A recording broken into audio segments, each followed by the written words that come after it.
ആഷ്മിയാണ് പറഞ്ഞു നിർത്തിയിരുന്നത്. അപ്പൊ S K ഞാൻ പറഞ്ഞു വന്നത് അധിക നാൾ മുമ്പല്ല, നമ്മുടെ വഖഫ് ചർച്ചയുടെ സമയത്താണ് RSSന്റെ മുഖമാസി ഓർഗനൈസറിൽ ഒരു ലേഖനം വരുന്നുണ്ട്.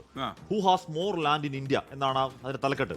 അതിലെ ചോദ്യം എന്താണ് സ്കേൻ? അതിൽ പറഞ്ഞ് സമർപ്പിക്കുന്നത് യഥാർത്ഥത്തിൽ ഇന്ത്യയിൽ വഖഫിനേക്കാൾ കൂടുതൽ സ്വത്തുള്ളത് കത്തോലിക്ക സഭയ്ക്കാണ്. അത് 20,000 കോടി സ്വത്തുണ്ട്. അത് പലതും സംശയാസ്പദമായ സ്വത്താണ് എന്നൊക്കെയായിരുന്നു. അത് പിന്നെ ആ ലേഖനം പിൻവലിച്ചു.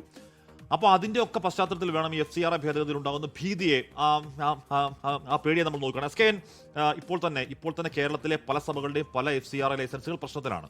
എന്നോട് ഒരാൾ പറഞ്ഞ അങ്കമാലി അതിരൂപതയുടെ FCRA ലൈസൻസ് പോലും ചില പ്രശ്നങ്ങളുണ്ട് എന്ന് പറയുന്നുണ്ട്.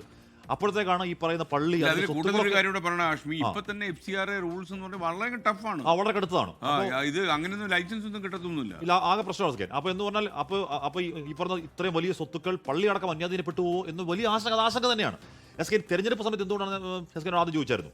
എസ്കേൻ യഥാർത്ഥത്തിൽ ഇവിടെ ക്രിസ്ത്യൻ ഡിപ്ലോമസി എന്ന BJP ഇപ്പോൾ മുന്നോട്ട് വെക്കുന്ന ഒന്നാണോ എന്ന സംശയം എനിക്കുണ്ട്. ഇക്കുറി പ്രധാനമന്ത്രി വന്നു, ഏതെങ്കിലും ക്രൈസ്തവ സഭകളെ ചേർത്ത് നിർത്തുന്ന ഒരു കാര്യം പറഞ്ഞില്ല. മാത്രമല്ല കേരളത്തിൽ മാത്രമേ ഈ ക്രിസ്ത്യൻ ഡിപ്ലോമസി ഉള്ളൂ, ബാക്കി സ്ഥലങ്ങളിൽ അങ്ങനെയല്ല. അസാമിലടക്കം ഇലക്ഷൻ ഉണ്ട്. അസാമിലടക്കം ഈ ബില്ല് അവർക്ക് അനുകൂലമായി ചർച്ച ആവുന്നുണ്ട്.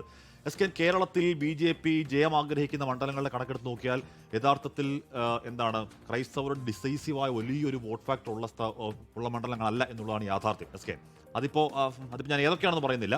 പക്ഷേ BJP ഉറപ്പിച്ച് ജയം ആഗ്രഹിക്കുന്ന മണ്ഡലങ്ങൾ നോക്കിക്കഴിഞ്ഞാൽ അവിടെ ഒരു തൃശ്ശൂർ പോലെയോ അല്ലെങ്കിൽ അത്തരം സ്ഥലങ്ങൾ പോലെയോ അല്ലെങ്കിൽ കോട്ടയത്തെ ഏതെങ്കിലും മേഖലകൾ പോലെയോ ക്രൈസ്തവർ ഒരുമിച്ച് ചേർന്ന് നിന്ന ഒരു വോട്ട് ബാങ്ക് എന്ന് പറയുന്ന സ്ഥലങ്ങളല്ല എന്ന് കൃത്യമായി പറയാം. അതുകൊണ്ട് ഇക്കുറി BJP കേരളത്തിൽ ക്രൈസ്തവ വോട്ടുകൾ അത്തരത്തിൽ വേണമെന്ന് ആഗ്രഹിക്കുന്നില്ല.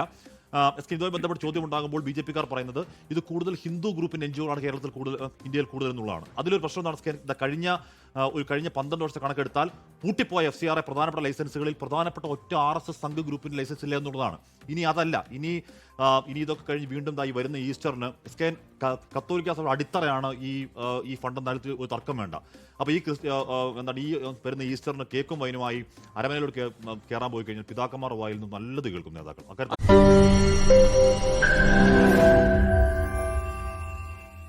ലോകത്തെവിടെയായാലും ഏത് സമയത്തും 24 വാർത്തകളും ഓഗ്മെന്റഡ് റിയാലിറ്റി പാക്കേജുകളും എക്സ്പ്ലെയിനറുകളും വിശദമായി കാണാൻ ഞങ്ങളുടെ YouTube ചാനൽ നിങ്ങൾക്ക് സബ്സ്ക്രൈബ് ചെയ്യാം.